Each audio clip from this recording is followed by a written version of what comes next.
नमस्कार स्टूडेंट्स, मैं डॉक्टर अनिल।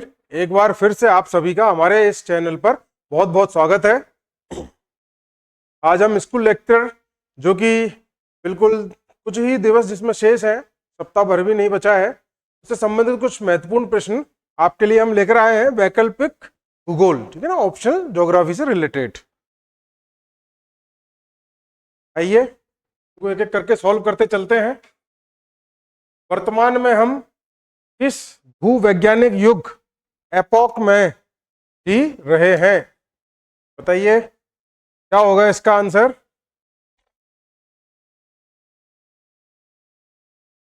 क्या होगा इसका आंसर?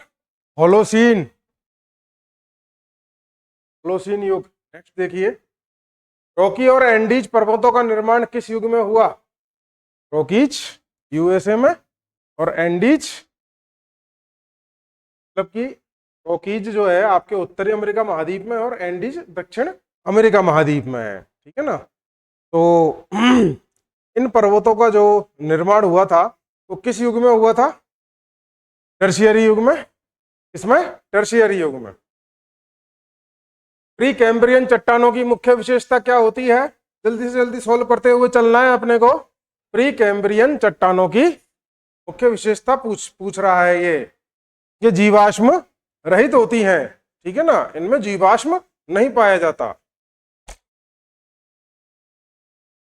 स्तनधारियों का महाकल्प किसे कहा जाता है?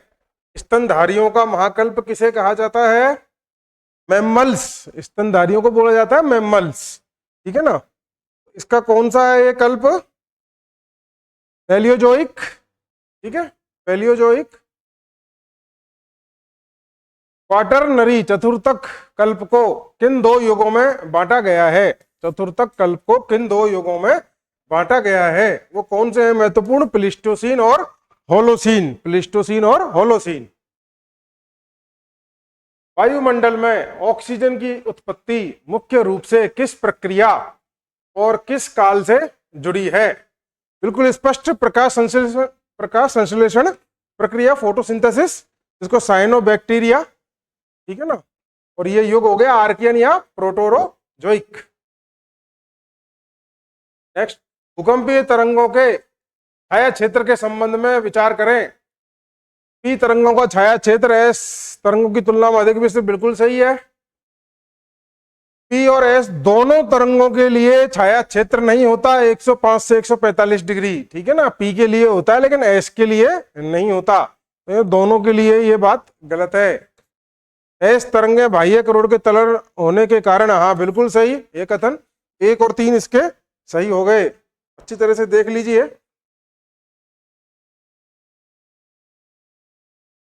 ओवर का भूसन्नति सिद्धांत, क्रेटोजन और मीडियन मास, ठीक है ना। मीडियन मास मध्य पिंड और क्रेटोजन जो उन्होंने वर्ड दिया था वो किसको दिया था? अग्रदेशों को, ओवर महोदय ने। तो इसका आंसर क्या हो गया? बी, ठीक है ना। अगला देखिए, ना तो आदि का कोई लक्षण है ना ही अंत की कोई आशा। जेम्स हटन का यह कथन किस संकल्पना की नींव रखता है? बताइए, आंसर क्या हो गया? एक रूपतावाद, ठीक है ना, एक रूपतावाद।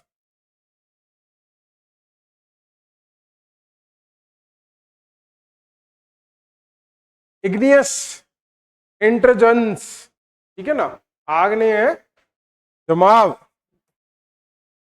या निक्षेप।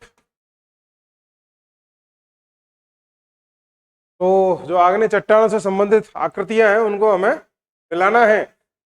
देखिए इसका आंसर,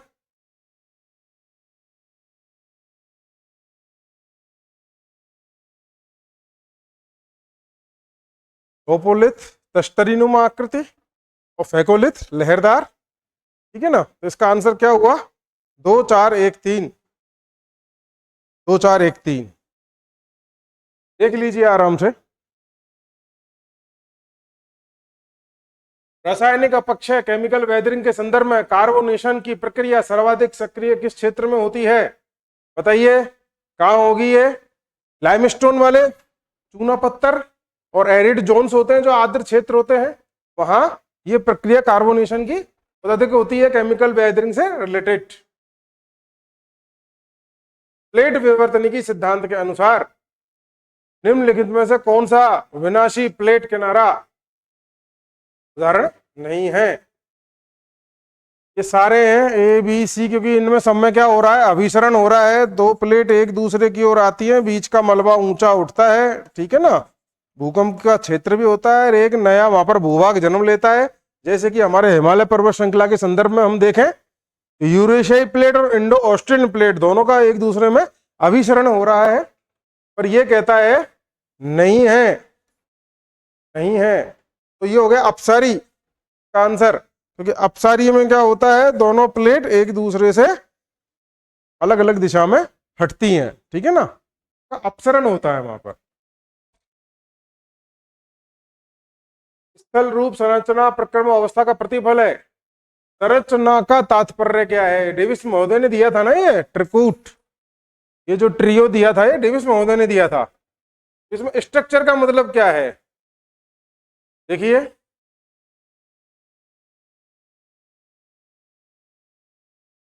बिल्कुल सही, शैल विन्यास, रंध्रता, पारगम्यता, खनिज संरचना, ठीक है ना, इससे संबंधित जितनी भी लिथोलॉजिकल विशेषताएं हैं तो ये इसके अंतर्गत आ जाती हैं।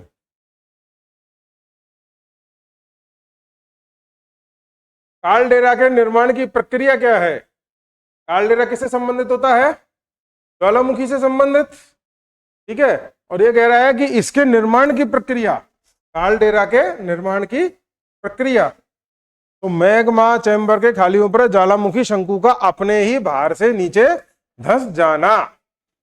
ये ज्वालामुखी का जो शंकु होता है ये नीचे जब धंस जाता है तो इसका फिर कालडेरा जैसा निर्माण हो जाता है। चित्र का शंक्वाकार आकृति जब नीचे चली जाती है, निमज्जित हो जाती है। अगला देखिए, अप्रदनात्मक स्थल रूप और उनकी विशेषताएं। डेल्टा त्रिभुजाकार निक्षेप होता है नदी के मुहाने पर। जलोढ़ पंख, नदी जब पर्वतों से मैदान में उतरती है तो एक अर्ध शंक्वाकार निक्षेप जो होता है वो क्या कहलाता है? जलोढ़ पंख, एल्यूवल फैन। प्राकृतिक तटबंध, बिल्कुल, प्राकृतिक तटबंध एक कटक होता है लंबा, बाढ़ के समय बन जाता है। और विसर्प, जब नदी सांप की तरह बल खाती हुई चलती है, वो अपने रास्ते को इस प्रकार से लहरदार जब बना लेती है तो वो मियांडर या विसर्प कहलाता है। तो सीधा आंसर हो गया 2, 1, 3, 4। बहुत बढ़िया, आगे आइए। जेफ्रीज के तापीय संकुचन सिद्धांत के अनुसार पर्वतों के निर्माण का मुख्य कारण क्या है? तो जेफ्रीज महोदय ने तापीय संकुचन सिद्धांत को जिस आधार पर माना था, तो उन्होंने रेडियोधर्मी तत्व माने थे कि अंदर से रेडियोधर्मी तत्व आते हैं और उनसे उत्पन्न जो गर्मी होती है, ठीक है ना, तो वो वहां पर एक भू संरचना को पर्वतनुमा आकार देने के लिए उत्तरदायी होती है। अपक्षय प्रक्रिया और संबंधित प्रभाव, देखिए अब इसको, अपक्षय प्रक्रिया और प्रभाव।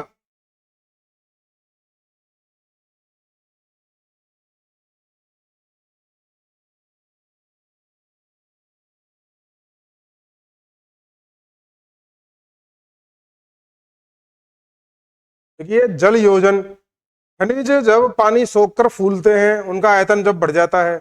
ऑक्सीकरण, लोहे में जंग लगना, लाल या पीला रंग हो जाना।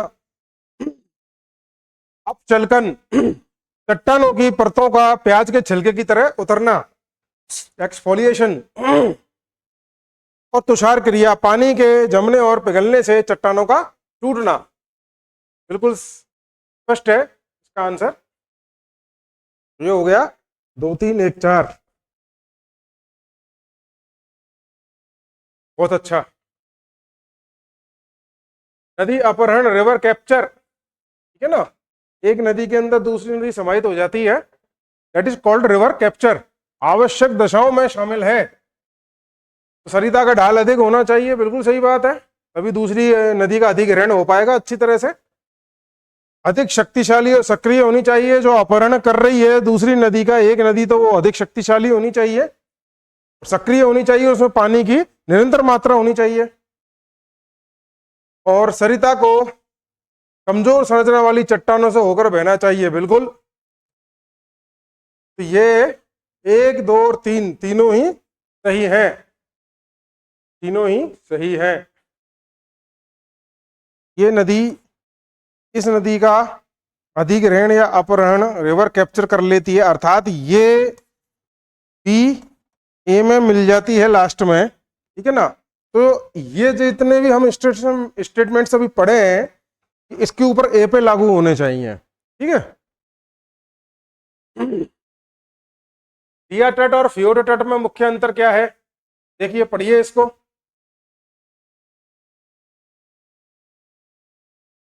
का सीधा आंसर आ रहा है, रिया तट निमज्जित नदी घाटी है, ठीक है ना, निमज्जित नदी घाटी है, जबकि फ्योर्ड निमज्जित हिमानी घाटी है।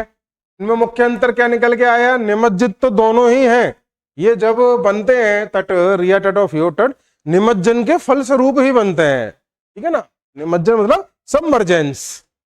पर इनमें मुख्य अंतर क्या है, फ्योर्ड हो गया ग्लेशियर से रिलेटेड, और जो रिया तट है वो हो गया रिवर से रिलेटेड। बहुत अच्छा। देखिए पृथ्वी का क्रस्ट अधिक घनत्व वाले सबस्ट्रेटम पर तैर रहा है, जैसे पानी पर बर्फ। तो यह किस विद्वान की विचारधारा के निकट है, आप सब पढ़ चुके होंगे संतुलन के सिद्धांत के अंतर्गत एयरी महोदय ने यह बात कही थी, एयरी महोदय ने यह बात कही थी।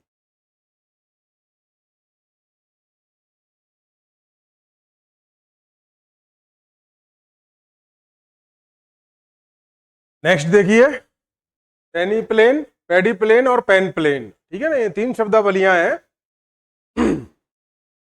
मैदानों से संबंधित। तो इनका जो कालानुक्रमिक क्रम प्रतिपादकों के अनुसार क्या होगा, देखिए क्या होगा। पेनी प्लेन सबसे पहले था, पेनी प्लेन, ठीक है ना, बिल्कुल पेन प्लेन लास्ट में दी गई थी, फिर पैडी प्लेन आया, इसका आंसर हो गया बी। आराम से देख लीजिए 21 का आंसर बी प्रश्न का, पेनी प्लेन, पैडी प्लेन और पेन प्लेन। टोर स्थलाकृति मुख्य रूप से टोर्स या टोर किस प्रकार की चट्टानों और प्रक्रिया से संबंधित है, बताओ कौन सी है। तो ये है ग्रेनाइट चट्टानें, ठीक है ना, जिनको अपशल्कन या गोलाश्म अपक्ष है, ये है ग्रेनाइट रॉक्स। और प्रक्रिया कौन सी है इनकी, स्फेरोइडल वेदरिंग, अपशल्कन या गोलाश्म अपक्ष है। अगला प्रश्न देखिए, नीपे या ग्रीवा खंड जो ये बनता है, इसका निर्माण होता है, तो ये किस स्थिति का परिणाम होता है, अत्यधिक संपीड़न, जिससे वलन टूटकर दूसरे स्थान पर खिसक जाता है, ठीक है, अत्यधिक संपीड़न, वलन टूटकर दूसरे स्थान पर खिसक जाता है।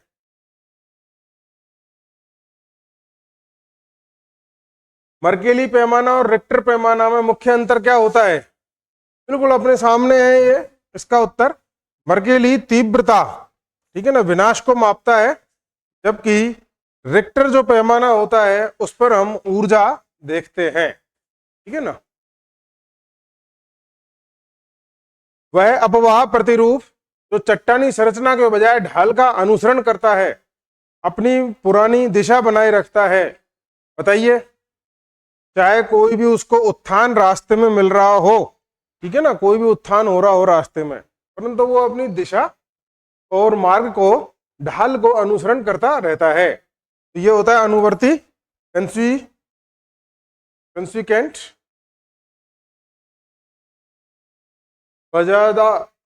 बजाडा या बजादा, ठीक है ना, और पेडिमेंट, इनमें क्या संबंध होता है? ये जो है पवन द्वारा निर्मित है, दोनों ही आकृतियां पवन द्वारा निर्मित होती हैं।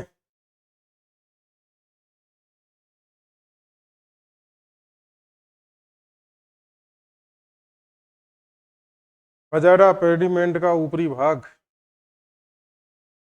पेडिमेंट पर्वत के पास चट्टानी तल है, बिल्कुल सही बात है, जबकि बजाडा उसके नीचे जलोढ़ पंखों के मिलने से बना निक्षेपात्मक मैदान है। ये इसका सही उत्तर हो गया प्रश्न का।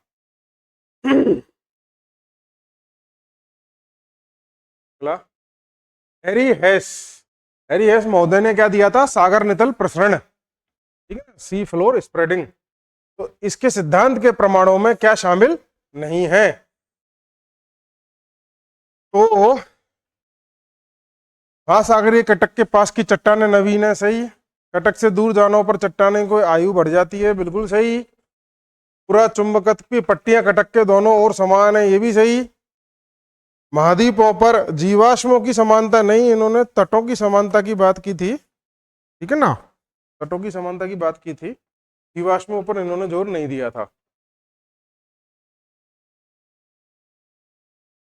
रोश मुटाने या मुटोने या भेड़शिला किस प्रक्रिया से बनती है? किस प्रक्रिया से बनती है? ये हिमानी अपरदन, ग्लेशियर से संबंधित है।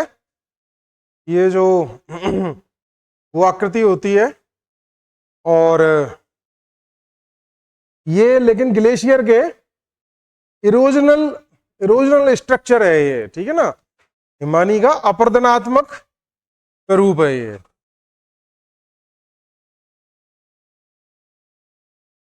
सैन एंड्रियान्स भ्रंश किस प्रकार की प्लेट सीमा का उदाहरण है? बताइए, सैन एंड्रियान्स भ्रंश किस प्रकार की?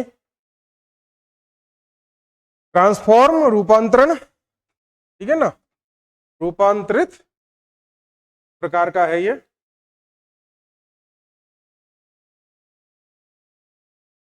बरखान अर्धचंद्राकार बालू का स्तूप, ट्राइक्रांटर 3 फलक वाले,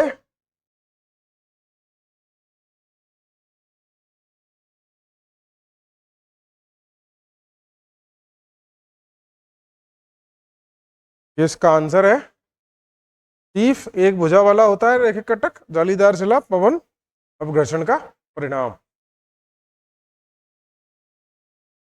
2 1 3 4।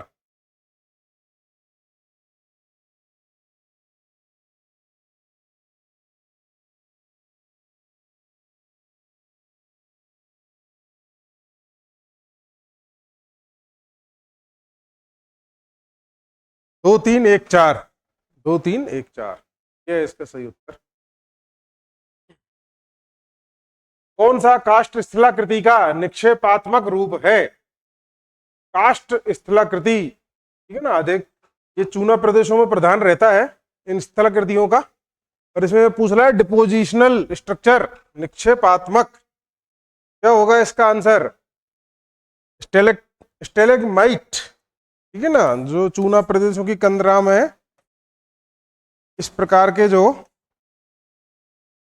तो इनको क्या बोलते हैं हम? कंदरा मतलब गुफाओं में मिलती हैं आकृतियां, ठीक है ना। तो ये क्या है? ऐसे जब डिपोजिशनल होता है ना, ऊपर गुफा की छत में और नीचे उसके धरातल पर, ठीक है, यूं, तो इनका निर्माण होता है, इनका निर्माण होता है, और ये कहलाते हैं स्टेलेक्टाइट और स्टेलेगमाइट। यहाँ स्टेलेगमाइट ये निक्षेपात्मक संरचना है। सरिता अपहरण की संभावना कब सर्वाधिक होती है? नदी वृद्धावस्था में, ढाल प्रवणता में अधिक अंतर, आधार तल ऊंचा, नदी विसर्पण कर रही हो, बिल्कुल अभी अपन ने बात भी की थी, ये जब ऐसे लहरदार अगर कहीं कहीं घूम रही है नदी, इस विसर्पण की प्रक्रिया में सबसे ज्यादा संभावना होती है नदी के अपहरण की, ठीक है ना।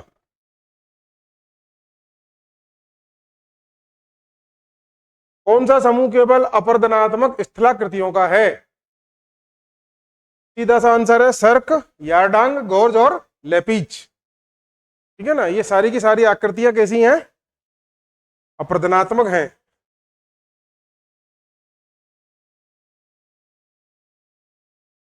वेहेलबेक या ड्रास किससे संबंधित होते हैं? मरुस्थलीय हैं, मरुस्थलीय स्थलाकृतियां हैं ये। ठीक है ना, लोएस्ट जो मैदान होते हैं पवन द्वारा, तो वहां इनको जो है आप पा सकते हैं, वेहेलबेक या ड्रास।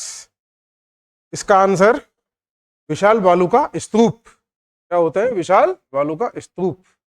वेहेलबेक, वेहेल, वेहेल मछली की पीठ, ऐसे ऊंचे ऊंचे, ठीक है ना, इस प्रकार से बड़े। बालू का स्तूप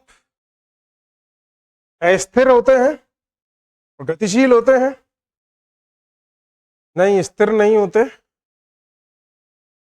अस्थिर होते हैं पर गतिहीन नहीं होते। ठीक है ना, अस्थिर एवं गतिशील,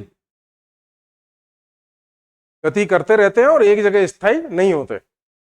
भूआकृति विज्ञान में उच्चावच और ऊंचाई में क्या मौलिक अंतर है? ऊंचाई समुद्र तल से मापी जाती है, बिल्कुल सही। पर्यायवाची तो नहीं है खैर, क्योंकि रिलीफ और एलिवेशन, उच्चावच और ऊंचाई। उच्चावच एक स्थलाकृति को हम बोल देते हैं, ठीक है ना, वो किस प्रकार के जो उच्चावच है, टेरेन है, वो उन सब चीजों को कहा जाता है। और ऊंचाई, एलिवेशन। उच्चावच किसी क्षेत्र के उच्चतम और निम्नतम बिंदुओं का, बिल्कुल सही बात है, ये बात की है अभी अपन ने, यही आंसर होगा सही। आर्थर होम्स का संवहन धारा सिद्धांत, आर्थर होम्स का संवहन धारा सिद्धांत। तो भूसन्नति का निर्माण संवहन धाराओं की, आरोही धाराओं के ऊपर वो कह रहे थे ना कि अंदर से आती हैं, ये पृथ्वी के गर्भ से आती हैं आरोही धाराएं, अंदर से आती हैं। अंडों की टोकरी, ड्रमलिन को, है ना, इस प्रकार की जो कुछ संरचना होती है ये, तो ड्रमलिन, अंडों की टोकरी भी कहते हैं। फ्योर्ड तट मुख्य रूप से कहाँ नहीं पाए जाते? नॉर्वे में पाए जाते हैं, ऑस्ट्रेलिया में पाए जाते हैं, न्यूजीलैंड में पाए जाते हैं, चिली में नहीं पाए जाते। का आंसर क्या हो गया? बी प्रश्न का। तर्क के शीर्ष पर स्थित हिम और चट्टान के बीच की दरार को क्या कहते हैं? हिम और चट्टान के बीच की दरार को क्या कहते हैं? समझिए प्रश्न को।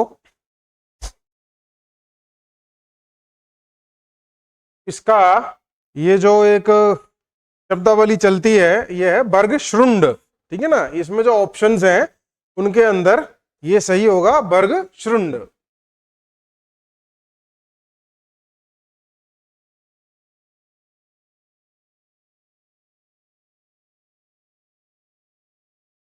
हाँ, देखिए अभी सॉल्व किया हमने ये प्रश्न।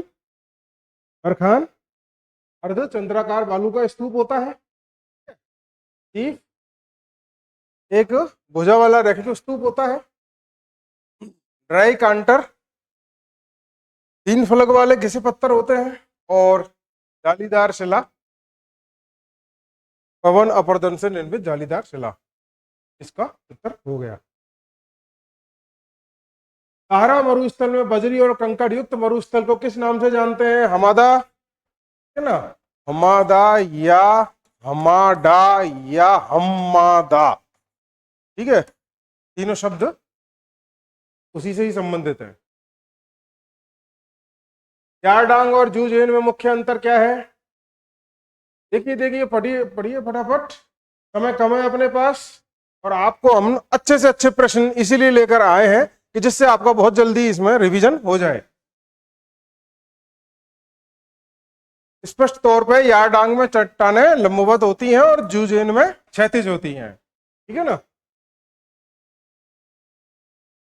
हाँ, लोयस का विशाल जमा पाया जाता है उत्तरी चीन में, लोयस के मैदान जिनको कहा जाता है। बिल्कुल स्पष्ट पवन निक्षेपण, ठीक है ना। विंड डिपोजिशन,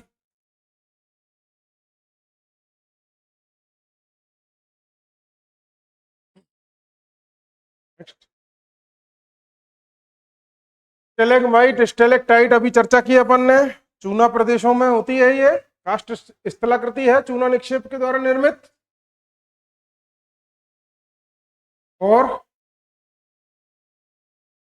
आंसर अपर्दनात्मक लेपीज, उबड़ खाबड़ सतह, अपर्दनात्मक, ऊपर के जो जब चट्टानें घिस दी जाती हैं ऊपर की, तब इन लेपीज का निर्माण होता है। अंधी घाटी बनती है कंदरा के फर्श पर, निक्षेपात्मक होती है ये। और ट्रेवर्टाइन बोला जाता है नदी का विलोपन। का आंसर हो गया ये 4 2 1 3। वायुमंडलीय गैसों के आयतन के अनुसार उनका अवरोही क्रम सबसे ज्यादा नाइट्रोजन, फिर ऑक्सीजन, फिर आर्गन और फिर कार्बन डाइऑक्साइड। 4 3 1 2, 4 3 1 2, बहुत बढ़िया।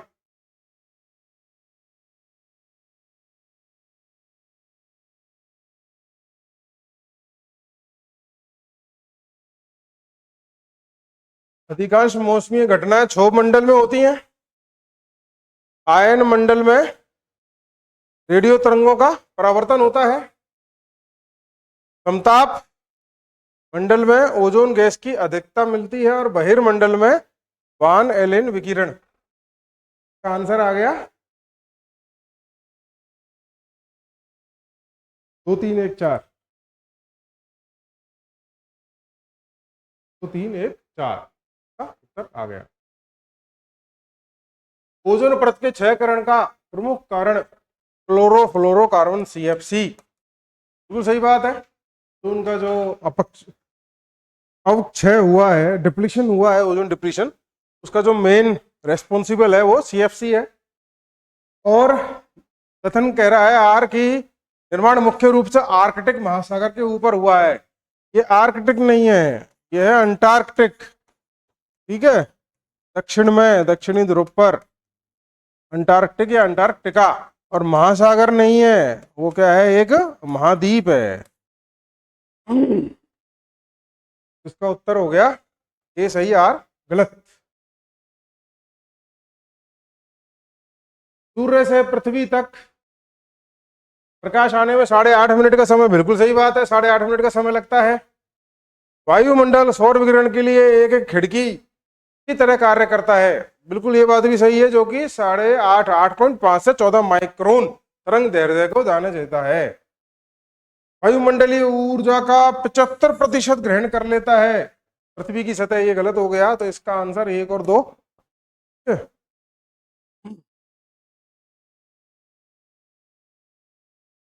वायुमंडल में ऊंचाई बढ़ने के साथ तापमान घटता है, बिल्कुल जी घटता है, सामान्य ताप पतन दर जिसको बोलते हैं अपन।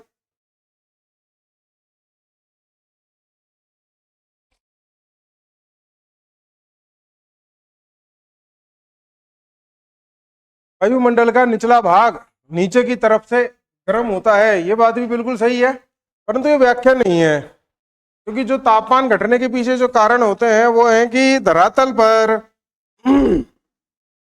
डस्ट पार्टिकल्स, ठीक है ना, इनको हम धूल कण कहते हैं, गैसें, आर्द्रता, ह्यूमिडिटी, है ना, ये सारी चीजें तो ज्यादातर पाई जाती हैं धरातल के नजदीक पाई जाती हैं, धरातल के नजदीक पाई जाती हैं, और ऊपर जाने पर इनका आयतन घट जाता है। तापमान क्षोभ मंडल में ऊंचाई के साथ क्यों घटता है, क्योंकि इनकी मात्रा भी ऊंचाई के साथ घटती चली जाती है। सूर्य का जो प्रकाश है, विकिरण है, उसका अवशोषण यही तो करते हैं ना धरातल पर, और ऊंचाई पर जाने पर ये कम हो जाते हैं, विरल हो जाते हैं, तो सीधी सी बात है कि वहां तापमान का अवशोषण भी कमी होगा ऊंचाई के साथ, इसीलिए ऊंचाई के साथ तापमान घटता जाता है। उष्णकटिबंधीय एवं ध्रुवीय वायु राशियों के संदर्भ में निम्न कथनों पर विचार कीजिए।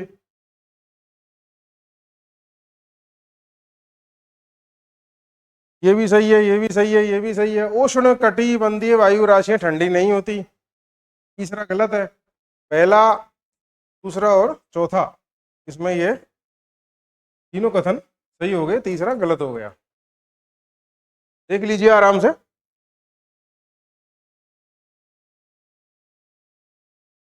चिनूक, चिनूक चलती है रॉकी पर्वत पर, स्थानीय पवनें हैं, लोकल विंड्स।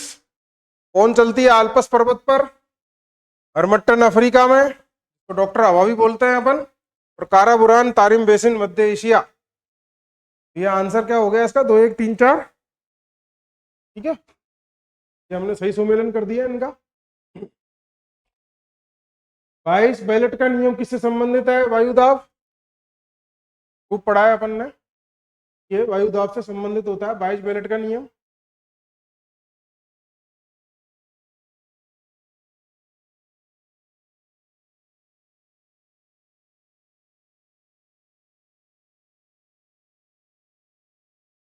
विंड वैन से हम पवन की दिशा देखते हैं, हाइग्रोमीटर से आर्द्रता, बैरोमीटर से वायुदाब और एनोमीटर से पवन का वेग। तो उत्तर इसका 2 1 3 4। यस, 2 1 3। देख लीजिए। डोल ड्रम के लिए सत्य नहीं है, डोल ड्रम के लिए सत्य नहीं है।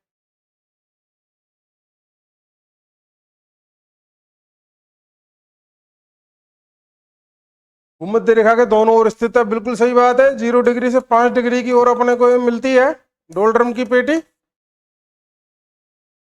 निम्न दाब वायु दाब की पेटी है, बिल्कुल यहाँ से संवहन धाराएं उठती हैं और प्रतिदिन वर्षा होती है। 365 दिन डोल ड्रम क्षेत्र में वर्षा होती है, क्योंकि वहां सूर्य की सीधी किरणें जा रही है भूमध्य रेखा पर, भूमध्य रेखा के दोनों ओर मिलती है ये, तो वो गर्मी पाकर संवहन धाराएं उठती हैं, तो वहां निम्न वायु दाब होगा ही होगा। यह उच्च वायु भार की पेटी नहीं है, का आंसर ये हो गया, उच्च वायु भार की पेटी नहीं है। ये सब सही है, तीनों कथन। ठीक है, तीनों कथन सही है। गरजता साठा कहाँ पाया जाता है? दक्षिणी अक्षांशों में, 60 डिग्री दक्षिणी अक्षांश, दक्षिणी अक्षांश जो हमारे दक्षिणी गोलार्ध है, दक्षिणी गोलार्ध में स्थल की कमी होने के कारण हाँ हवाओं का वेग थोड़ा तेज होता है। ठीक है, तो ग्रहीय पवनें होती हैं उनका वेग थोड़ा तेज होता है। वहां पर आपने पढ़ा होगा ये जो गरजता साठा,